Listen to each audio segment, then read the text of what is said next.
All right, we're live. What is going on, everybody? Welcome, Jan. It's great to see you. How's the snow in Canton, Ohio? Hopefully, it's not too much here. I was it's happy to wake up and see, because for those of you that don't know where I'm kind of located, I'm right smack dab in the center of downtown Canton. And outside of my one window is a direct view of the new Centennial. Seeing it covered in snow, beautiful. So I'm excited because it's the first time I've really seen this much snow in downtown Canton. It's actually really pretty. Excellent. Well, anyway, let's kick this off. I see we're on the live stream. I want to welcome all the Apex Chasers. This is our 8th installment of the Disruptor segment of the Apex podcast. And even though the main focus of our podcast is typically around digital disruption and what's going on in the industry around digital businesses and design thinking and empathetic selling and things like that, I think everyone would agree that 2020 has pitched us the mother of all disruptive curveballs, so to speak.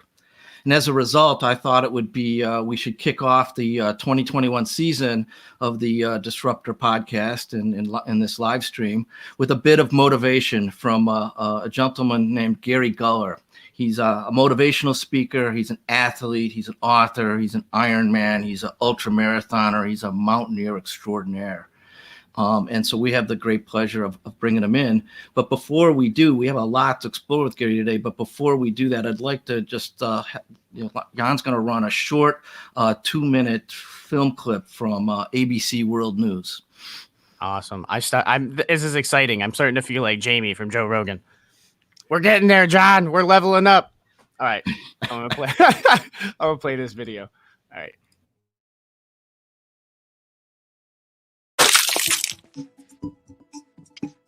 Two stories tonight about human achievement and the quest for overcoming obstacles, and they come from the sports of mountain climbing and golf. Mountain climbing first, and Mount Everest, which has fascinated man for centuries. It is foreboding, it is beautiful, it is mysterious. ABC's Mark Litke is at Mount Everest.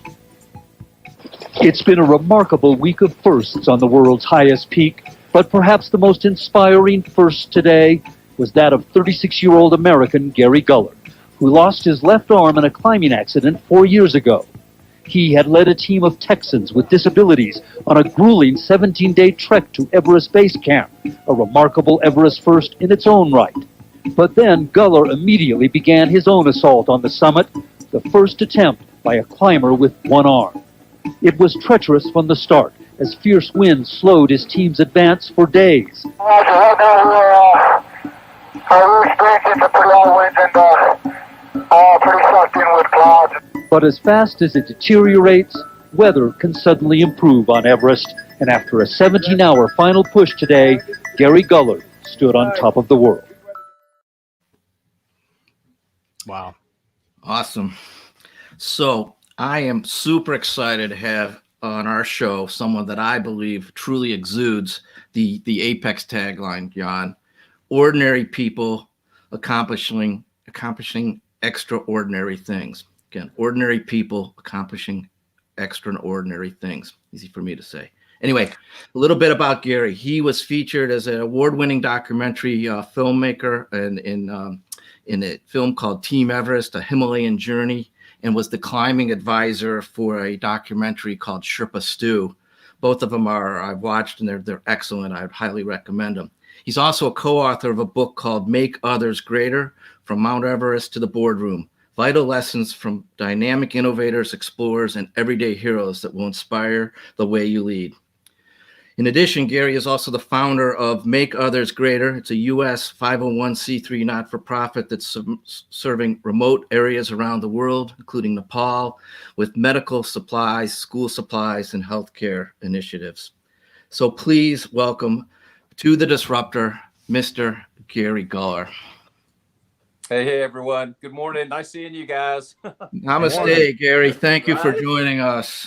You know, it's, I tell you, John, I've known you for a long time, and I swear to you, to everyone, even now, when I watch that ABC World News Tonight clip and I hear my name and Charlie Gibson and Mount Everest and the summit and the team that went to base camp, I hope the feeling never goes away. My hands still get sweaty. I've watched this thing 20,000 times.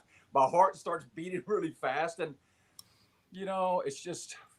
I mean, there are a number of bumps along the journey for sure, but ultimately there was success, and I'm just honored to share the story and start my week out, start my morning out.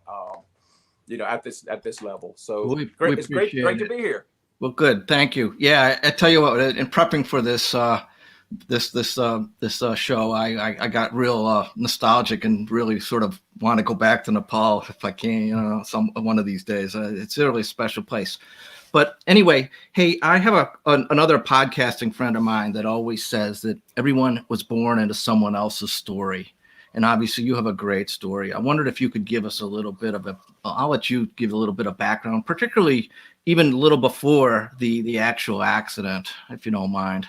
Yeah, no, I mean, not at all. I was a teenager, right? And I was a bit of a free spirit kind of teenager. And, basically somebody took me rock climbing one day, and I really, really got into it, really enjoyed it. And back in those days, this was in the 70s, right? In the Southeast down in Carolina. And there wasn't many of us out on the rock, and we looked a little bit different from kind of everybody else in a way. And a lot of people, especially in the Southeast, they weren't really quite sure how to sort of take sort of the rock climbing community back then. And I just really got into it. And some really wonderful. I mean, they were probably old guys, they were 18 or 19 at the time, right? Took me under their wing and just kind of showed me the ropes, and not just necessarily the ropes literally on the rock face, but kind of another way of looking at life and how you should appreciate, the feeling that you get when you're in nature, when you're on the rock, when the sun is on your back and you get to the top, and then you sort of enjoy and celebrate, together. And one of my first jobs, John, was, and I still stay in touch with this gentleman. And one of my first jobs was as a assistant for a nonprofit. And what we did, we went to a very, very poor side of town, and we would take some kids that either, had lost their father or their mother or didn't have any parents at all. And we would take them on a rock climb, just way out of their environment. Just a short, climb and a short rappel. And I was fascinated, even I was 15, I think, maybe 16 at that time. But I was so fascinated when you would see these kids that really had never experienced anything like that in their life ever. And their eyes would light up, and then they would smile, and then you would hear them talking about it as you was, descending down the trail back to this van that we had hired. And just like they were just way over the moon. And, my hope that just that experience, offered them some, I don't know, some self-motivation, some like success, just something different out of their norm. And, from then on, really up into the accident, I just continued to climb and made multiple trips out west, went to Europe, and always was searching for sort of colder weather, deeper snow, and, kind of pushing the boundaries as much as I could. And then, of course, when I put the expedition together with some friends down into Mexico, my whole life, it came to an abrupt end, on Pico de Orizaba, quickly. So yeah, tell us about that. Obviously you were in Mexico. How old were you again? I think I was 19. I always say 20, but I think I was 19. So you were still a baby. I was still a baby, but we put this expedition together. We were going to do the 3 volcanoes there. And, our first one was Pico de Orizaba. I'm there with a few friends. And, it was kind of back in those days, it wasn't that you just wrote the check, hopped on a plane, and you went to the Himalayas or you went to the Alps. Really, there was I think much more respect, in a sense that if you really wanted to climb in the Himalaya, you really needed to kind of pay your dues a bit. And, Mexico was kind of that next step. And then, of course, we had South America on the calendar for soon thereafter. And then, of course, hopefully into Europe, into the Alps. And then, maybe, God willing, to the Himalayas. And, but I'm near the very top of Orizaba. I could see the summit. And, it's hard now to really still talk about it. But the you can, if you can imagine, was every color that your brain can come up with, right? That's how it seemed to me at that time. I had never been this high in my life, and I saw the summit. I knew, and I remember thinking, it's like, my God, Gary, this is that next step. You know, this is that next step. And as soon as I had that thought, my friend yells out, "Guller, I'm falling! Guller, I'm falling!" And I looked back very quickly behind me, and he had basically come off this little ice step and was falling backwards. So I immediately went down into the ice to try to stop his fall with my ice axe, and we're hooked together, tied together on the same rope team. And before I could do that, he pulled me off the ice, and then I pulled my climbing partner and best buddy off the ice. And God, 1,500, maybe 1,600 feet later, we just stopped. And on the second day, I lost my best friend.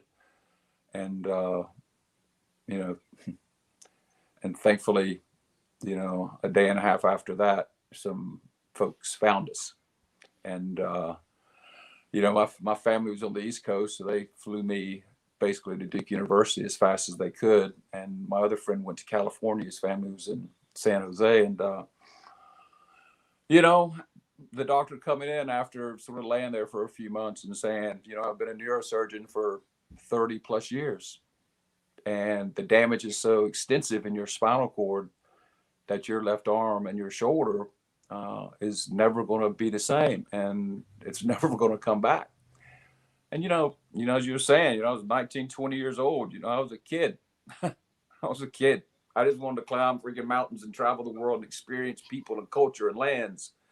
I never thought I'd be laying on my back and a neurosurgeon coming in. It was one of the hardest things I've ever had to hear from anyone in my life. And I was lost, man. I was lost for a number of years after that.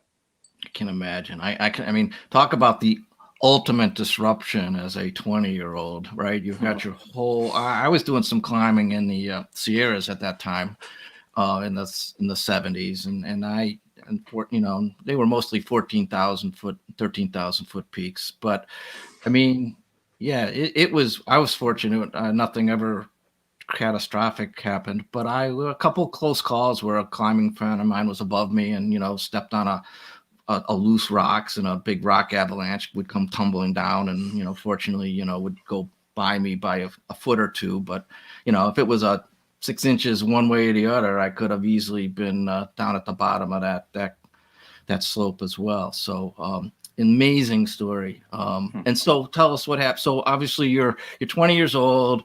They amputate your arm. You still got I'm 62 years old and I still got the climbing bug, right? So I know you can't get it out of your system. And I am nothing compared to what the kind of stuff you were doing. So then what happens? Then, you know, like I said, talking about, yes, I was this disruptor for a number of years. I mean, when I look back, you know, I was just doing things that I can't even imagine. I'm just not proud of that period of my life. And it went on for, you know, 4 or 5 years, too long, really. And I eventually said, you know what, enough is enough. I'm starting over. And I went back to where I was born. I went back to England and just wanted really to start a whole nother life, and not necessarily at that time, really, I didn't want to be associated. You know, there was press about the accident.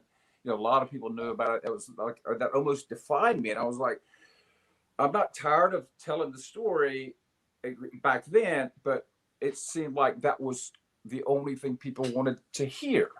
So I decided just to start again. And my grandfather was still alive at the time, and he lived in England. And I remember he came up to me one day, and he knew that I had been up to no good. And he looked at me, you know, and he put these big British builders' hands around my face, and he was like, Gary, you gotta get your shit together. And if there's not a person in the world that has climbed some of the highest mountains with one arm, he said, be the first. And you know, that's when it started. I mean, I started then going to North Wales, Scotland, with meeting new friends. And then, you know, a mountaineer sort of took me under his wing for a short time, and we adapted and tried different things. And then eventually, got in the mid-90s, I got that opportunity to go to the Himalayas, and life hasn't been the same since on so many levels. right? Just my first minute landing in Kathmandu, you know, I mean, in a sense, that was almost enough. That was almost enough. And then to go on your first trek and then try to, you know, I was on a Lhotse expedition back in '97 and really fail, but learn a lot at the same time. And meeting the Sherpa people, as you know, and the culture and the colors and the cuisine and even the smoky tuk-tuks, right? Just, you know, it was what I needed in my life. It was what I needed to kickstart, relight, you know, that positive avalanche, I call it sometimes, right? Just relight yourself again. And, you know, and I kept going back. I mean, I was hooked. And, you know, and I still keep going back so much as I could. And to be able to tie, you know, part of my sort of adventure life into and with the corporate world and then with the nonprofit and, you know, try to do some good, I think, in the world. I don't know if there is a better way to, for me anyway, a better way to live. Cool. I'm gonna kind of hop in on this portion here, John. Okay. So and John has heard this story hundreds of times. I was a borderline also getting into some things that I probably shouldn't be getting into as a teenager, right? Yeah. And So we're disruptors. started getting caught, and you know, I essentially had the same conversation with my grandfather. Right, he was actually the one that pulled me out of my pit, and told me, "Get your shit together." He's the one that told me, you know, you're going to join the Air Force. And I always say my grandpa pulled a card that is irreversible because he's on his deathbed, and he said, "This is my final wish." Oops. You know? And so I have his dog tags tattooed on my chest. I go to visit him in the cemetery at least once a quarter because talking to that man is my entire inspiration for everything that I do. So I wanted to say, Gary, I 110% feel that when you said that, the hair on the back of my neck was standing up. And then for all of us, you know, as what I really view as our charge as disruptors is to be that person that sparks a conversation like our grandfather sparked with us to other people, because sometimes people get so caught in the weeds of their own lives that they need that objective vision to come in from the outside and repaint what they're capable of and readjust their lenses, you know, adjust their prescription on their glasses so they can see more clearly. And the fact that went through what you did, you know, you had that period of time where you're off track and then you get ripped back by an objective person like your grandfather. And then both of us, and there's so many millions of other people out there that have experienced the same thing, feel this now burning passion and this charge to go at and impact lives. So I just wanted to throw that in there that, you know, that really just emotionally punched me in the face. So I'm grateful for that on an amazing Monday morning here on Disruptor. Cool. All right on. So back to the corporate world you mentioned. So a little story about how you and I first met. I think it was 2010. So I think you were still relatively early in the motivational speaking gig. I think we were at an IBM regional sales kickoff meeting of some sort. If you probably don't remember, I had just been promoted to management. So I had, if you will, needless to say, was facing what I would call a Everest caliber challenge of trying to lead a sales team here in the Eastern United States. And you gave your pitch, and we'll talk a little bit about that in a second. But you know what, that was great, and obviously you hit my mountaineering bug, a chord, if you will. But what was really cool, and you, to be honest, you were the one that motivated me to get to Nepal in 2014. But what I really enjoyed about meeting you is at the end, we sat around a table, we had a couple of beers. I don't know if you remember this, you know, we shot the shit, and, you know, we were talking. I mean, the thing about climbers, Jan, or mountaineers, is we can talk about mountains all day long, right? We'll, you know, and it's just one of those things. It's sort of, I don't know what it is. It gets in our blood, and we will sit there and we'll BS for it. So that was sort of how you and I met, and that was 2010-ish. So it's been almost 11 now, over 11 years or over 10 years. So anyway, that's sort of the backstory on my end. But what I wanted to get to next, obviously, is the expedition. So you, as you say, were probably probably the leader of the most diverse team ever to reach Everest Base Camp. And for those of you that aren't into the mountaineering world, Everest Base Camp in itself is a feat. It's of 17,598 feet. So I mean, it's way higher than any mountain I've ever climbed. And so tell us a little bit about the how you came up with the idea. That's what really got me. In my world, we'd call that a big, hairy, audacious goal, or a BHAG. Right. And a little bit about the team and what you did and how it came about, right? And because it's fascinating, I think. Yeah, I mean, yeah, thanks for just everything you just said, John. And I just want to also, I mean, I got to give a shout out to the organization you work with, IBM. IBM's been a huge supporter of me over the years. I mean, from the very, very get-go.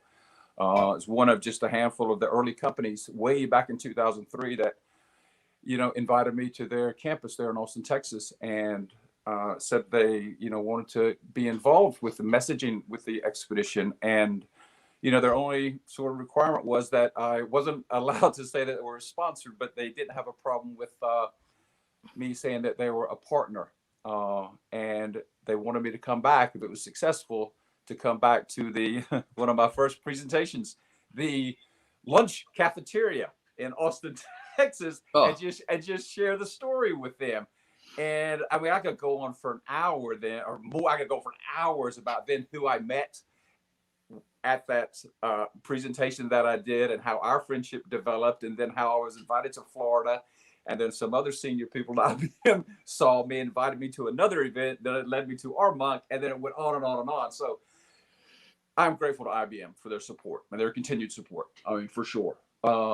But it kind of in a nutshell, I was invited. I tried Everest in 2001, and I didn't make it very far. I mean, honestly, physically I thought I was okay, but mentally I just wasn't there in the right headspace, And I remember getting off the plane. I was living in Austin at the time, getting off the plane, and there were a lot of people from the community just kind of rooting me on and telling me how I inspired them, not because of how far I got on Everest, but because I got on the plane and actually just tried, And I got invited a few weeks after that to give a slideshow out in West Texas, in El Paso. And at the end of that little, basically PowerPoint, here's the Rockies, here's Mexico, here's Europe, the lights came on in the back of the room. I saw this gentleman, and he could only move one part of his body, but I could tell he wanted to ask me a question. And I walked to the back of the room and I said, "Yes, sir, what is your question?" And I could see it was a person with quadriplegia and had limited movement. And he looked at me and he said, "Mr. Guller, would you ever take somebody like me to some of the places that you've been to?" Oh, right. And immediately, in my mind, I was like, not only does he have this pretty severe physical challenge, I think he's a little bit freaking nuts too. Right. And we're great friends. Fits right in with us, right? Yeah. Right. And he is a little bit, he's a lot crazy. But gotta be. Yeah. Wonderful, wonderful person. But, and then, I thought about it, and, I always say that one of the greatest lessons I've learned from the Sherpa people is that they have this wonderful ability to look beyond what they see in a human being. They have this ability to look towards somebody's heart first, and not look towards somebody's heart, but they have a wonderful ability. You feel like they're looking at you and to your heart and inside of your soul. And, I thought about it, and I was so inspired by this event, because it was an event on equality and equal access and accessibility, and half the people in the audience had some sort of physical or cognitive challenge. But it wasn't just those people that inspired me. It was their employers were there, their teammates were there, their partners or husbands or wives. They were all there. And it was just this collective force of like just compassion and kindness and love, and just people wanting to explore and try to have whatever a normal life is, but have an equal life to somebody, let's say, that doesn't have a physical or a cognitive challenge, or as much as possible. And I decided I want to go back to Everest. And I was so blown away by this event that I decided, I want to take a group of people represented just about every type of person you can possibly imagine, including those with physical challenges, including those who've never been on a freaking camping trip before. And, you know, I didn't really know how to do things back in those days. You know, at that time, I think I was like minus $275 in the bank, but, I, you know, did my research, and I put out this little PSA. It probably wasn't in the right format or anything. And, but one radio station picked up on it and said, you know, I'm going back to Everest and I want to take a team with me. And within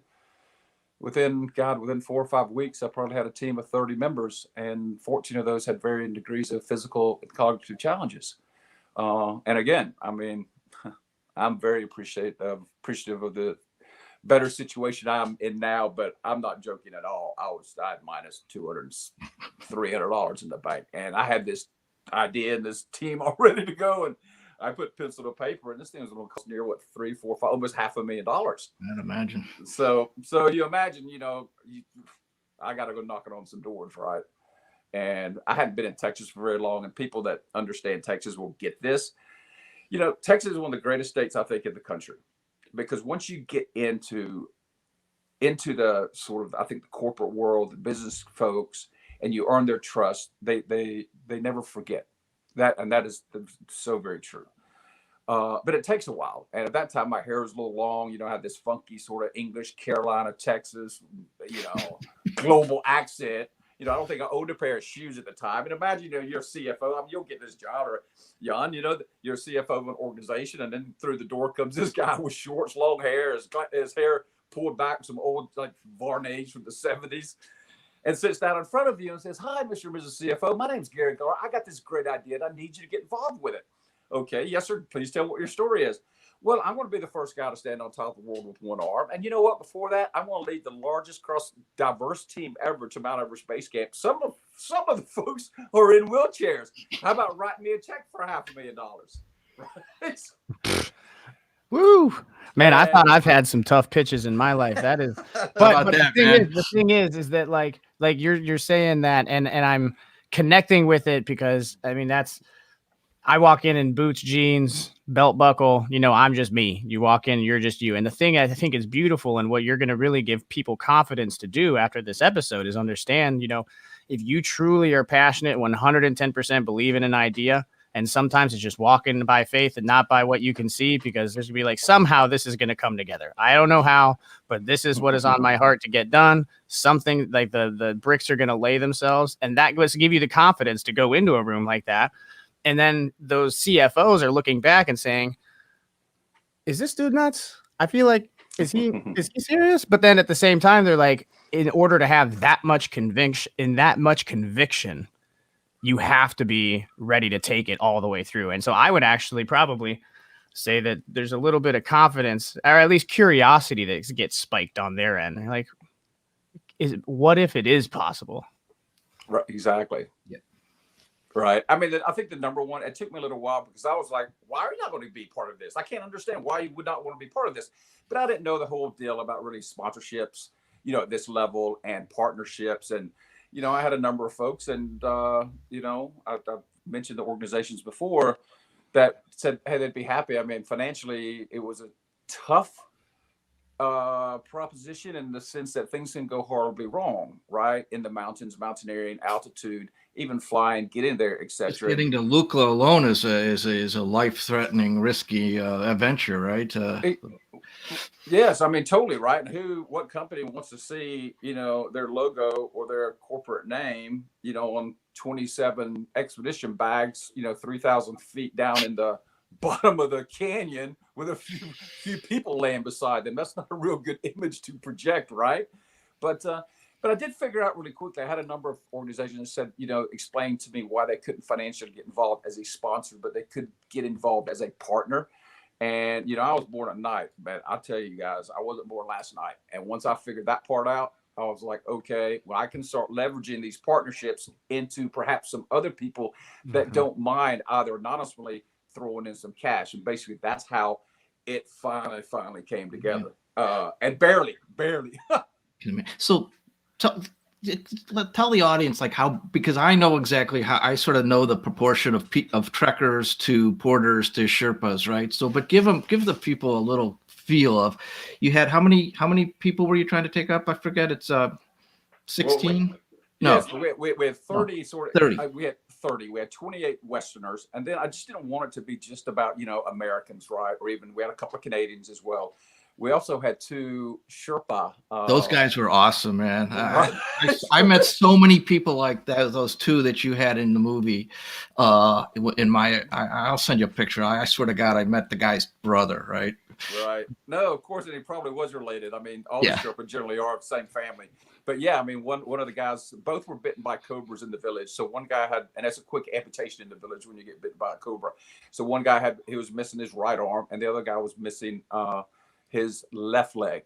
And they are also part of the expedition. And I swear on my life, I remember we were at a hotel near Bodanov in Kathmandu, and I had never met these gentlemen before, but Nima Dawa Sherpa, a dear friend of mine, had told me about these gentlemen before. So I kind of knew what to expect. But think about this. So the floors in the Hyatt Hotel actually are not marble, but there's some rock or something very, very slippery. And this guy is probably 60 years old.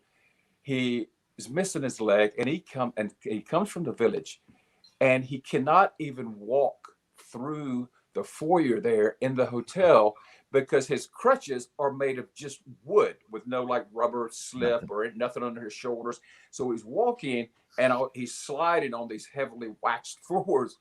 And, finally he made it over, and we all sat in a chair, and all the team came there, and, we were like, we at least made it to Kathmandu, so we got to get up into the hills here pretty soon. But when we landed up into Lukla, as you mentioned, John, I mean, Lukla's a short takeoff and landing airstrip. The damn thing's about 73 feet long, right? And then the runway is a mountain face, and the other end, when you depart the village, on this short takeoff and landing airstrip, is about a 3,000 foot drop off. So you start having a whole another appreciation for when you land brakes and for when you take off acceleration, right? Yeah. And so immediately we had 30, made it to Lukla, and then I had sent Sherpa up in advance. So in the very early stages of this expedition, at any one given time, I had over 300 people working for this team. Yeah, I was gonna say, because that's a pretty good. I mean, even our trip was the proportions to trekkers, to porters, to Sherpas was quite large, and you obviously needed more people. So let's get back to Everest. So obviously you get this team up there, and it's amazing. You break a world record, but at that point you're like, most of us would have turned around and gone home. But you obviously decided that the next thing to do was to try to scale the peak. And you became the first person with one arm to climb Mount Everest. Now, again, Mount Everest is 29,028 feet, so it's another 10,000 feet above base camp. But to start off, when you start off from base camp to get to Camp 1, right, you've got to go across the treacherous and infamous Kumbar Icefall. And I think you've got a really neat story about your trip, and you were with, it's Nima Dawa, is that how you say his name? Yes. Nima Dawa is your Sherpa that helped you through the expedition, and I think you had an experience on the Icefall that was probably pretty inspiring. It's like, it's still, even when I even share the story now, even when Nima and myself talk about the story, right, it's still hard to believe how it all sort of unfolded. But where we left base camp, and you leave very early because you want to get through the ice fall when the ice is very hard. But that ice fall is one of the scariest places in the world. I mean, there's crevasses you can't see the bottoms of. You have to cross these crevasses on these like old rickety ladders, and there's there's avalanches that are happening. It's moving. It's its own life force, really. And I mean, a lot of people heard a few years back, when we lost almost 20 Sherpa in one avalanche. That's 20 Sherpas and 20 Sherpa families, kids, wives, husbands. It's scary. And we're about halfway through the ice fall, and we hear this boom, boom, boom. And it's the sounds you don't want to hear when you're in the ice fall, because generally that means that something broke somewhere, right? And we both stopped, and we looked up, we looked around, and we couldn't see where it was, but we knew that wasn't a good sound to hear. So we tried to pick up our pace as much as you can, like at 18 and 19,000 feet for the first time. And then we heard it again. It was like boom, boom, boom, but it was like 3 times as loud, 3 times as long. And we looked up, and at the top of the ice fall, this avalanche is coming directly toward Nimadauer Sherpa and myself. And I mean, honestly, at that time, I thought it's over. You know, bloody hell. You know, you've come all this way. You're very successful with the team, getting them to base camp with some enjoyment and some happiness. And Sheila, Gary, before you get to Camp 1, your life is done. And Nima put his arms around me, and he thought the same. And I put my arms around him, and it was like just before the impact of this avalanche was about to hit us. Nima just, he let go, reached into his pocket, and he threw something 3 times in the path of the avalanche. And then he quickly came back and he put his arms around me. And honestly, it seemed like a lifetime. I mean, it was what, maybe 6 seconds, 7 seconds. And then everything just stopped. Everything, it was just, and it was so quiet. I mean, so very quiet. And I opened up my eyes and I looked at Nima, and I could barely see him because of all the debris, but I knew he was still attached to me, and me, obviously him. And I wouldn't say laugh about it now because but we're grateful, but we both thought at that time, this is where you go. We thought maybe this is heaven, right? We couldn't see anything else. It's just this big cloud of like snow, dust, and ice. And we're like, this is it. And then it settled. And then we realized that we made it and we were alive. And as I'm dusting off the snow and the ice from Nima's helmet and his shoulders, I looked at him and I said, Nima, what did you throw in the path of that avalanche? I watched you. You threw something 3 times very, very quickly.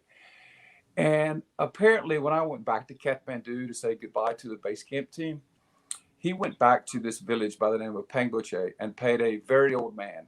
When I mean an old man, I don't mean like this guy's like 58. I mean, this guy's like 558.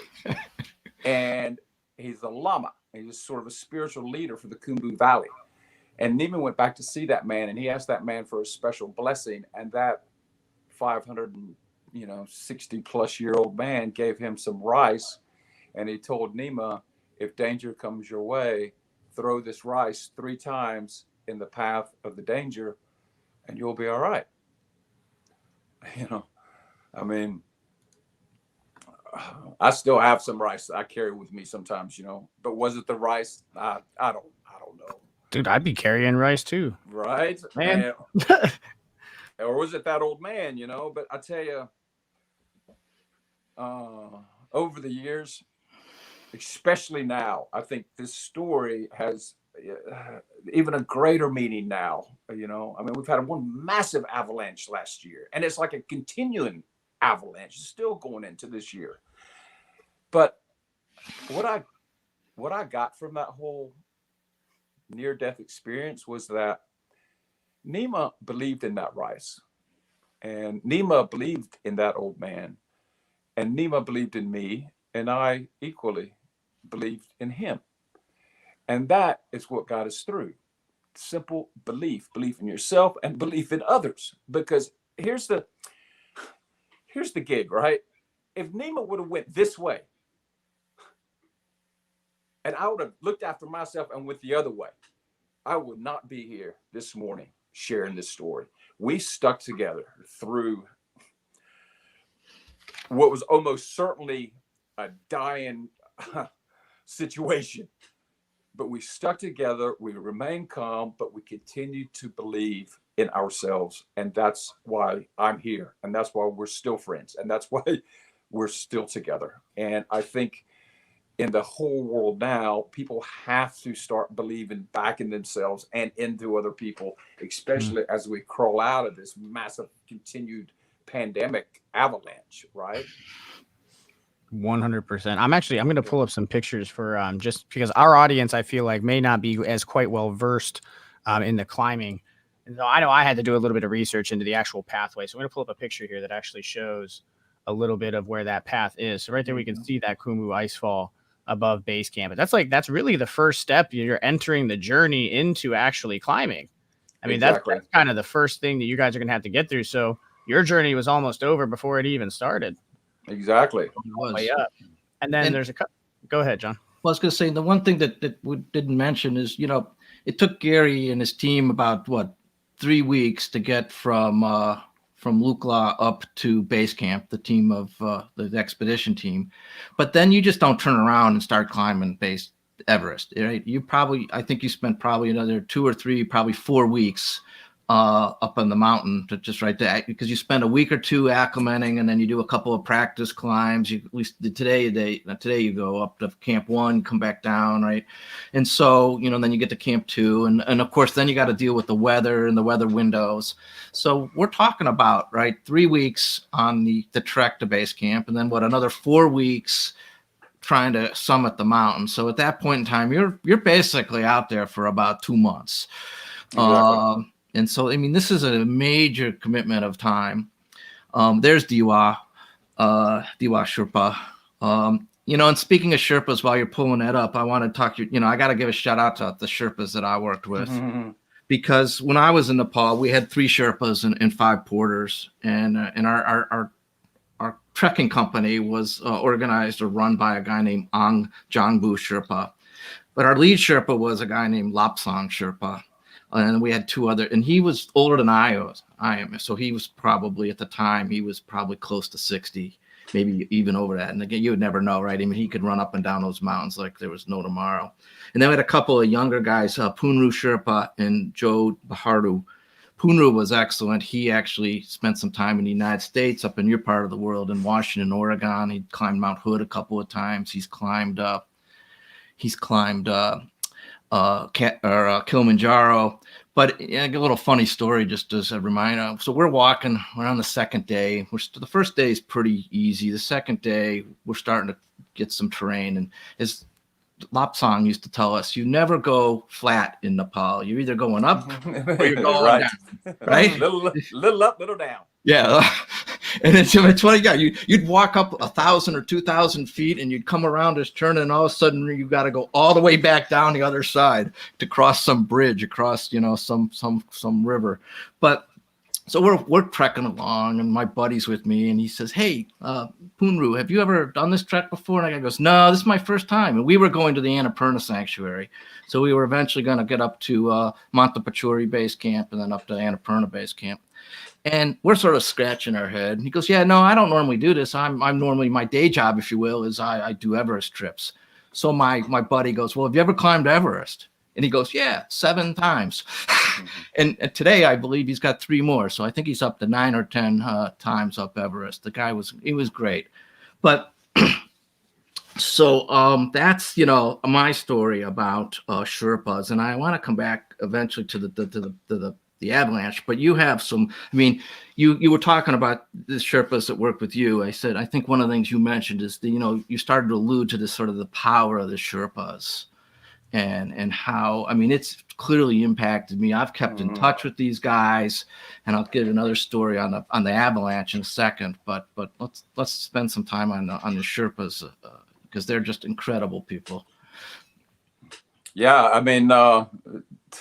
There's not a week that goes by that I'm not speaking to some Sherpa somewhere. But of course, I stay in touch with Nima because he sort of looks after some of the operational stuff for the foundation in Nepal. But something I don't know if you the very early days when I started learning about Sherpa people, I always like, where's this word Sherpa from, right? Where's this Sherpa come from? I don't even know this word, right? I've heard of Sherpa, but you never hear it. But a lot of people don't realize Sherpa actually comes from a Tibetan word, which is Sharwa, and Shar in Tibetan is east, and Wa is something from the east, and all the Sherpa came from Eastern Tibet, right?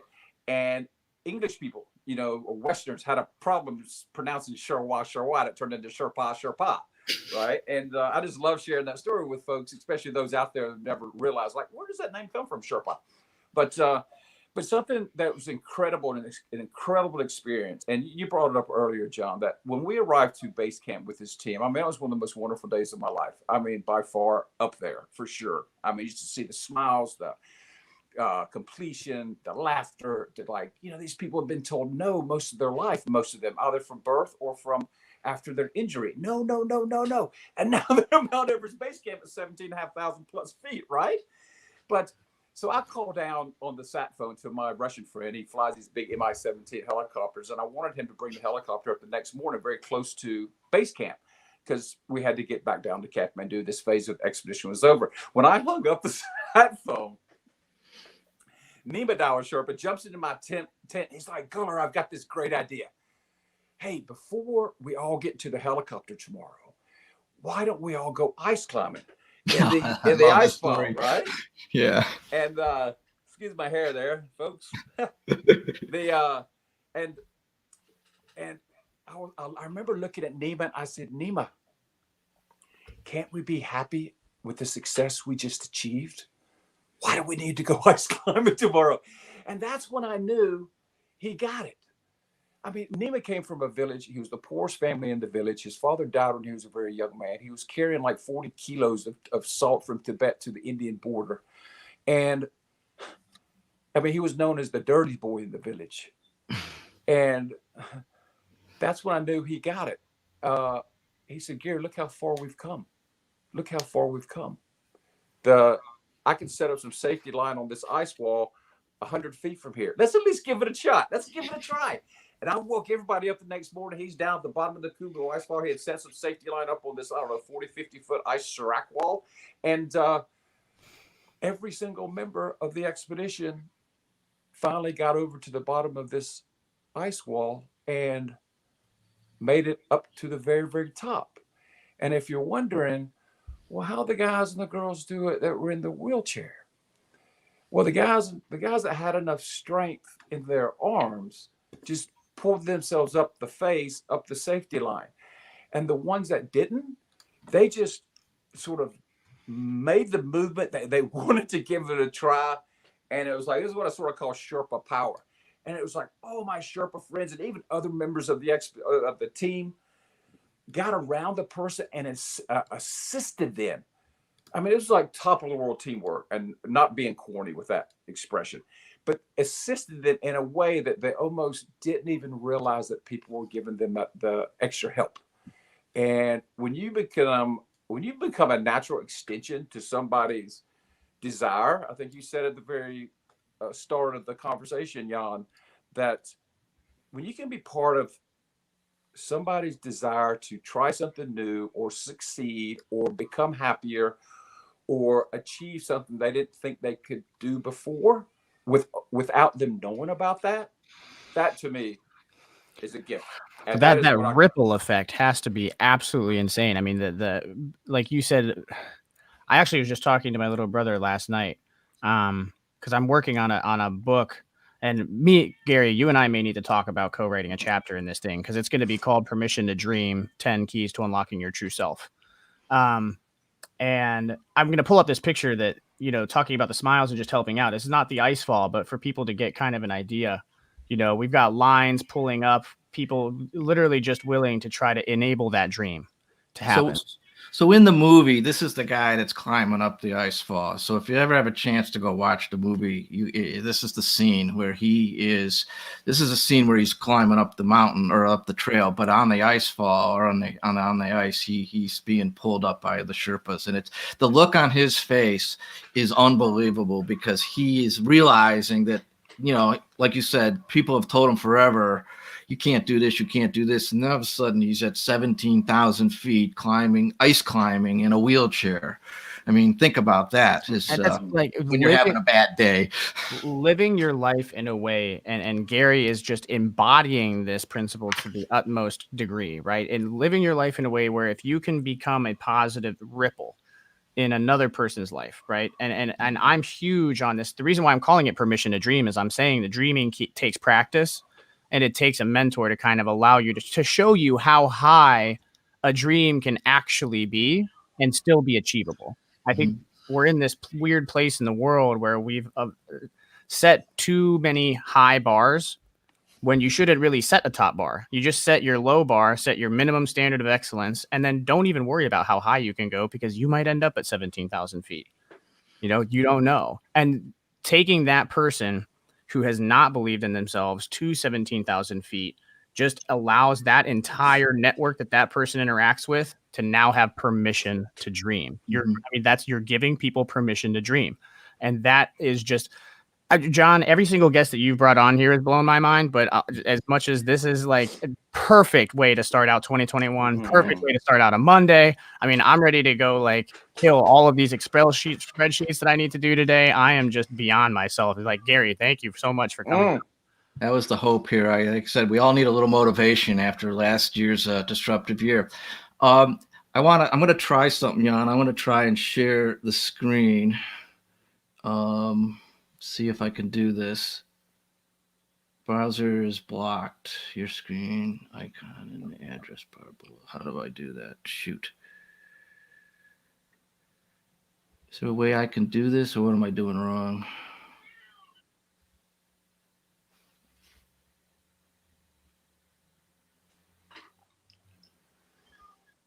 Browser is blocked. Your screen. Maybe I may have pop-up windows blocked or something. Anyway, oh shoot. Anyway, I'll send it. Maybe we can include it in the re-record. But I've got a picture up on my screen. So as I mentioned earlier, I want to come back to this sort of another story, and I promise there's a segue in that's interesting. I hope to one of your other works, Sherpa Stew. But so as I mentioned earlier, we trekked up to Montepachuri Base Camp and then up to Annapurna in February of 2004. And then on our way back down from Montepachuri Base Camp to Dublin, where we were, I think, either sleeping or having tea or lunch or something. We were coming back down, and as the trail that we had just crossed over not 24 to 36 hours earlier was totally gone and wiped out by an avalanche. And I'm talking about a path of snow that was probably 50 to 100 yards long. And of course, upwards and downwards in the mountain was just nothing but this rock and ice snow. And like I said, if I could figure out how to show, I got a great picture of it, sort of in perspective of our team. But this was back to the Sherpas, this was the only time that I saw Lobsang Sherpa actually visibly like worried, right? Nothing fazed him during the whole trip. Not taking us sort of old cranky old men up to the top of base camp down. But this, I mean, he saw this and he like all of a sudden got ultra serious and said, because it was the only way we could get, right? We had to go across the path or the trail that was no longer there. So we had to like scurry across this 50 to 100 yard avalanche, and had no idea if that avalanche had come 5 minutes ago but we certainly knew it had just come within 24 hours. So we scurry across that avalanche, and that like really, opened my eyes up to the avalanche experience that you described, that actually sort of segues into April 18th, 2014. I was actually in New York City on business, and I woke up that morning, and that was the tragic avalanche on the icefall that killed 16 Sherpas. And as I mentioned earlier, the guys we were with, their day job, if you will, was Everest, not the Annapurna circuit. And so 3 of the Sherpas were up there somewhere at Everest Base Camp, Camp 1. I didn't know. Fortunately, none of them were injured or hurt, but what I learned, and what was the reason I go through this whole sort of story, is because now I realized after watching Sherpa Stew that there's this very large community of Sherpas in New York. And obviously one of them for a while was Dewa Sherpa. And, just thought you'd give a little bit of, I'm curious on sort of the why and the how and, why there, that actually looks just like the one we had, although that's different. That's the Kumbo icefall there. And it's very hard to actually picture in your. So if you look at the bottom of that picture, it's going to take you probably 6 to 8 hours to get to about the mid-range. And there could be 1,000 people in that icefall, right? There could be, let's say, 250 people in that icefall. You would find it very difficult to pick them out.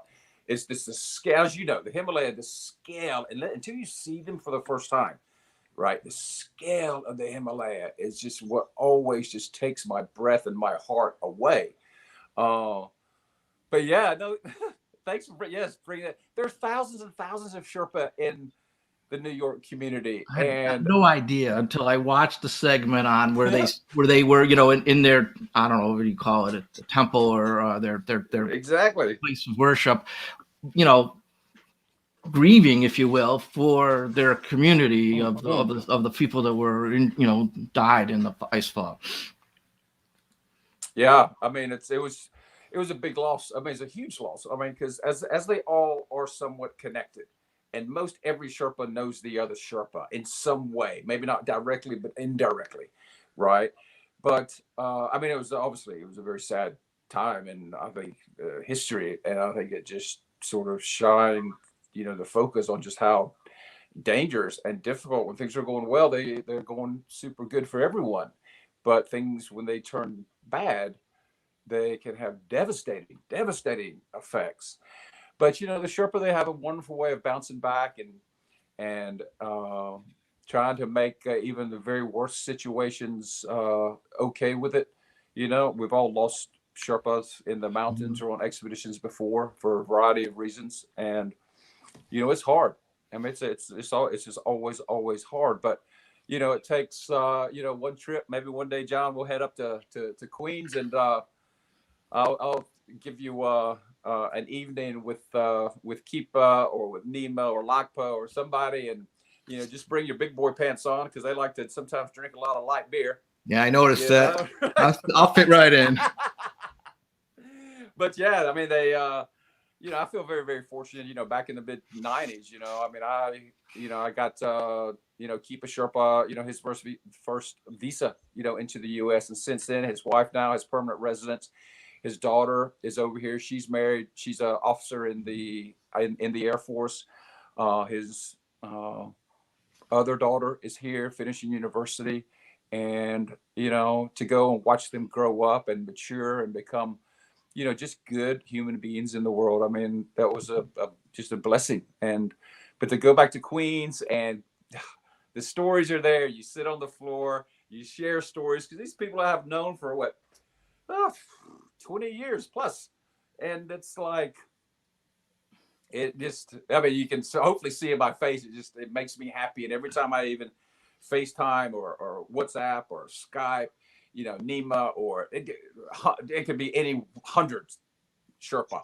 Awesome. But when I get off the phone, you know what? I always feel freaking better about myself. I feel good. They have a way of making you feel good. And I tell you, if I can pass that energy on once a day somewhere in my life, then, that's okay. And that's something, John, you would attest to. The Sherpa have a wonderful way of, even if you're going slow, you're about to get sick, or you're having a bad day, they can just make you feel that it's okay to have a bad day too sometimes. Yeah. Hey, Jan, I think I figured this out. Can you see the share I did? There. So this is a picture of the avalanche. So you can get a perspective. There's a couple of my fellow trekkers, and where if you sort of make a path from the people across that avalanche, we've got to get across that thing somehow, because the trail is no longer there. So, I mean, this is just, again, back to your point, you just don't realize the size. And like I said, it was the only time, I mean, we entrusted Lapsang our lives, right? I mean, we the whole trip, my wife thought we were out of our minds, right? And she's like, you got to be out of your gourd. You're 55 years old. You're going to the ball. You're going to go for 2 weeks. I'd never taken a 2-week vacation in my life, right? I mean, it was like, and you're on the other side of the world. There's actually better communications than I anticipated, but this was an example of us. So I hopefully we can go a little longer, because I got a couple more things I want to talk about. And you started alluding on it, and you sort of they make you feel good. And so talk about making you feel good. I want to make sure we talk about your 501c3, your not-for-profit, Make Others Greater. My experience, and we talked a little bit about it, but right, we sort of alluded to the difference between Sherpas and porters and others. I mean, when I was there, our Sherpas were our guides, but our porters were the guys that carried all our gear. And I think we paid those guys $5 a day plus 3 meals, and they were lining down the street in Ponkara to join us. So, I mean, this was a good gig for them. And so my point is that a small amount of money goes an enormous amount a long way to do good in Nepal in particular. And so you started this Make Others Greater charity, and I want to give a shout out. And Jan, I'm hoping we can put a link in the show notes so that if anybody wants to donate, they have an opportunity. But Gary, tell us a little bit about what you're doing, because it's phenomenal from my research. Yeah, I mean, like, what you said, John. We're a very small nonprofit. Probably I think last year 99.8% or 99%, let's say, of every dollar we received went direct to source. Right, the other 2 or 3% is what. Not even hosting fees. Me and my wife take care of that kind of costs, separately and privately. But you obviously have some bank fees, etc., when you start wiring money or moving money from place to place. But we deal in 20s, hundreds, and on occasion, thousands. But we just sent a shipment to the village in Nepal. Just actually, it should be arriving here the next few days. That for $600, I'm buying thousands of Band-Aids. Hundreds of compression straps, 4 or 5 sets of crutches, 4 or 5 medical kits to place in certain areas around the villages. So if something was to happen, they could at least administer some basic first aid before getting them to a health post. And that's kind of what we try to do. Nima now in his village, and I was just in his village a year and a half ago. At one point he was the poorest, dirtiest Sherpa boy there. And now he has built a school, and we supply that school with supplies and books. And he's basically sort of the mayor of that village, with a huge focus on education and health and safety. And I kind of just said, hey, let's take this to another level, Nima, and maybe see if we can kind of expedite and improve to maybe some other surrounding villages. And that's kind of how the whole idea started. We had always privately supported, my very dear friends and my family, a number of children. But, like I said, a little bit of money goes a super long way. And pretty much every last penny we source in country. I can buy probably 100 times more pencils in Kathmandu for the cost, here in the U.S. And that's before you even start shipping things. So, but it's really, really good. It's small. We're happy. We're changing. Our focus is health, safety, and, education, primarily for the younger folks out there in the world. And, it could make me feel better. And the people that get behind me and that know that somebody's going to have a better day because of it, in a very remote area. It's awesome. The bottom line is $25, $50, $100. You might as well put a couple of zeros on it here in the United States. It's just incredible how much $25 will do in Nepal, as you said. So I just wanted to give a shout out to that, because it is, to me, it's part of what I do, and the reason the whole Disruptor mantra is sort of to help give back to the community after a long, tenuous, illustrious, I guess, career here.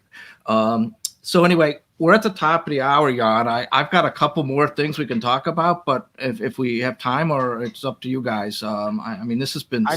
I have a connection for my active listening observations that I'd like to make as kind of our end point, John. I think that it'll really bring everything together. We'll wrap that up, and then we'll have a little. We'll do the other pieces of this. But that works for me. The other thing, just so I want to give it before you do that, just I knew I'd take an hour talking about Nepal, because I could talk for days about it and climbing. But you've also done, as I mentioned earlier, you've done some other really cool stuff, which we maybe have another session on or have a sidebar on. But you've done these grueling marathons, and you've done. You're an Ironman triathlete, and so you've obviously shown the world that you can basically do anything when you put your mind to it. And so Jan, that's sort of we didn't get to some of those, but that's all part of your storied story, if you will. So back to you, Jan. So from the very beginning of the episode, right? I'm just a student of the art of the story, right? And the storyline, the archetype, how to paint yourself as the hero and a vision, really bringing that to life and how it affects people via that positive ripple. And so this entire time, it's been beautiful because the overarching concept is your dream is possible regardless of obstacle, right? So Gary went through these different stages of what he believed his dream was capable of. And then with each accomplishment, we'll say, or with each end of a goal, that dream was able to take a next step up, right? It was able to make it to the next camp, we'll say. And it started in an abyss. And I think that that's what a lot of people don't realize, is that a lot of times your dream manifests itself in an abyss at some point in your life. And the dream is not the automatic rise to the summit, but the blessing of being able to visualize the journey from point A to point B. And so you start to run into these obstacles. Gary's, the first, people are saying that it's not possible to climb with one arm, or it's not possible to lead this group of people up there. It's impossible to do this. It's impossible to do that. But then you start walking and you just keep going, and it's an accumulation of, well, we accomplished that. And the next thing is, screw it. Let's go to the next level. Let's go to the next level. The Sherpa comes in and you don't even necessarily believe it's possible, but then you get other people that start to believe in your momentum more than you do. And they're unlocking new pieces of yourself that you have permission to access now. And it's this giant group effort, to Gary's point, that starts to motivate each other. And then, John, to your point, you walk up on this path that you're banking on. You're like, okay, my dream is possible. I'm going to head this direction. I know exactly where I need to go. And then you get there and a freaking avalanche covered it up. And you're like, shit. Well, now I don't know if I can make it across. But what I love when you guys started talking about the Sherpa mentality, it's what really punched me in the face, is that this overarching episode is just, you look at that avalanche and the majority of people would say, I need a helicopter to come pull me out, or I quit. I was relying on that path to be there. My dream is now impossible. But the Sherpa is like, all right, time to get serious and skittle our way across, because that's just how you need to get it done. So regardless of whether the path that you thought was there actually exists, or if it's completely destroyed, there's still a pathway to accomplishing what you set out to accomplish, if you choose to see it as an opportunity.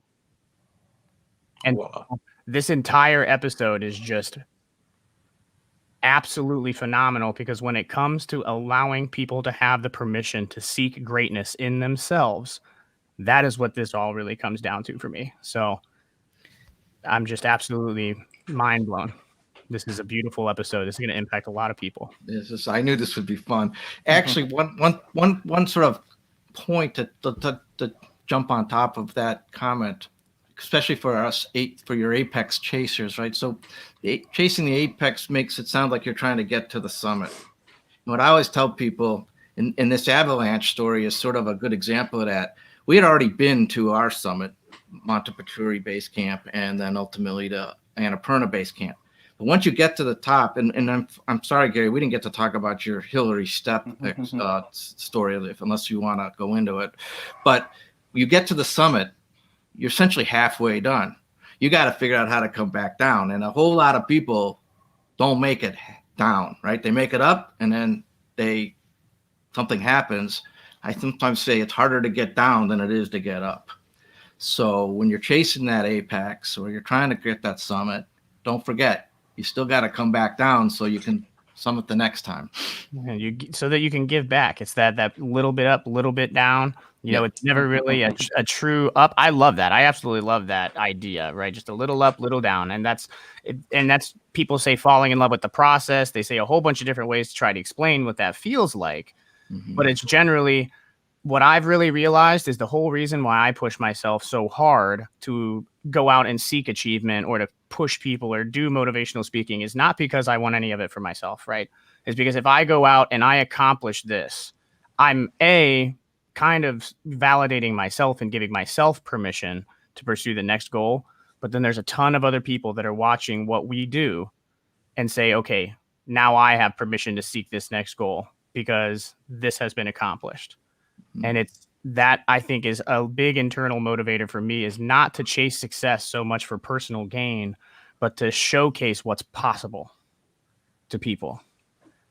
And that's what I love about this entire episode. Mhm. So Anyway, so Right on. Gary, any parting thoughts or stories, or I mean, I again we'll have a little parting ceremony here in a second, but Right. No, I think a lot of things have been said very, very nicely. I mean, that was a nice wrap up from you, Jan, for sure. You know, and it's funny how we're on very similar pages, and you use the phrase "the permission to dream," you know, and I tend to use the phrase sometimes we have to give ourselves the permission also to dream and also to succeed, right? And you know, and on that note, you know, I just want to say it's been a real privilege, and thanks for inviting me and starting off my week on this very high note. And hopefully, you know, God willing, it's going to be a good week. And yeah, I don't know if we're going to share that last little video just to remind us what is possible, you know, together. We'll do that. But before we do that, if we were in person, I would have the opportunity to present you with a ceremonial scarf, which is very customary in Nepal when you are leaving. And it's a symbol of thank you and good luck and safety and stuff. So I took the liberty and I sent both of you a scarf. So here's my scarf. So we're going to have a virtual sort of scarf. So what I'm going to do, Gary, is I'm going to pretend to virtually hand you this scarf, and you can put it on and we'll wrap this show up. So here you go, pal. Thank you. So you probably give us a little more background on these scarves, but this is actually the one I got in Nepal, and the ones that you have are ones that I bought and I give out to my friends. But it's sort of a way you, like I said, when you start to leave and you get on the airplane or you leave the base camp or whatever, a lot of times you're presented with these ceremonial scarves. So I just wanted to say namaste. Yes. And Tashi Delka or Deka. Did I say that right? Almost. Tashi Dele. Tashi Dele. Yes. But you know, I think I was talking to you about this, John, the other day, you know, but you know, sometimes it doesn't matter if it's pronounced correctly or incorrectly, but if you even try to say it and you mean it from your heart, then people hear it from their heart. And you know, on that note, thank you for the kata. And it will be put in a very, very special place in my house, that I can assure you. So, all right. So, Jan, let's wrap up we got another short video to wrap this whole thing up and give you a little extra shot of enthusiasm to go tackle your week. And we got a new month, and hopefully, again, thank you very much, Gary. A lot of new good content to come out. So we'll show this video, and then we're just going to leave it at that. This episode has taken care of itself. You pay attention to the next time we put some stuff out. If you're not subscribed already, if you're watching this on YouTube, click the little bell for the notifications. Click subscribe so that you can see other things. Look for the show notes. That'll be posted later today, along with Gary's podcast episode on the Apex podcast about a week from now. All of the resources to the foundation, the other video clips, and YouTube links will be contained in those show notes. So make sure you pay attention to those if you want to learn more about Gary. And so let's go ahead and send ourselves out.